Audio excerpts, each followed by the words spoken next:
happens. And then kind of to finish up that thought really quick, have you seen the new Coca-Cola commercial, the AI one?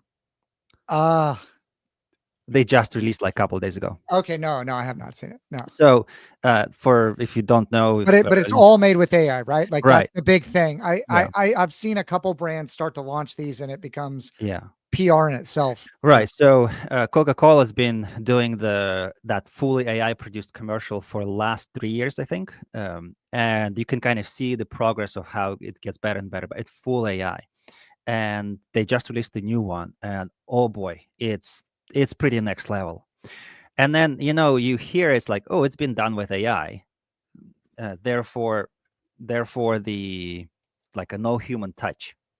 And then so anybody who's watching, listening, go watch it. It's pretty cool. And but then uh, go to YouTube and find the behind the scenes of how it's been made. There was, they said it took 5 people of like the professional CGI artists, 5 people, a month of manual work to produce it. So sure, it's been done with AI, but and then they show even like the prompts that they used for AI. Oh, They cool. showed the, because there's like a, what's it called? Not just cuts in video editing, but like overlays and whatnot. I forgot the word. Uh, so it starts with that proper prompting of understanding what you want, to the touch of that human editing at the end that puts it all together. And now when I watched it yesterday, it's like, man, that is amazing.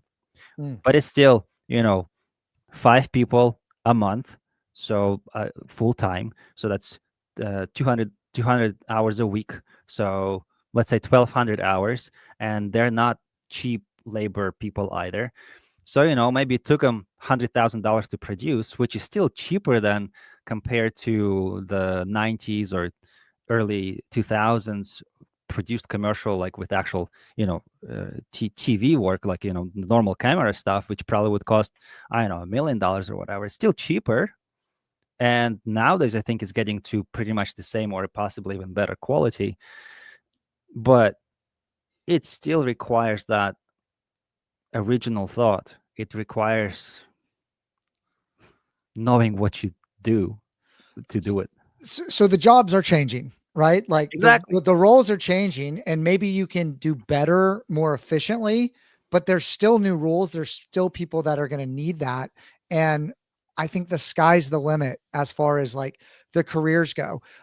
We are getting somewhat close to time, but you gave me an idea that's kind of been rolling around in the back of my head. That I get the podcast is not something, guys, that I do full time. I would love to get to the place to do it full time. Maybe, uh, you know, I set up a way to monetize this a little bit more, but we run our agency EWR Digital, and I provide a lot of strategy work over there. What I think would be really cool, Dmitrii, to do, and there's been a couple key points in kind of history where I wanted to do this and I didn't do it, but we were going to talk about failures, right? We Mm. were going to kind of open up and talk about agency failures and what it takes. Like if you can fail fast, Mhm. you can get through it and figure out all, like, I mean, I've learned all the ways to not do stuff that now I know, like, these are the right ways to do stuff. And that took a lot of trial and error, even with hiring. Like there's a lot of like experience and battle tested wounds that people have.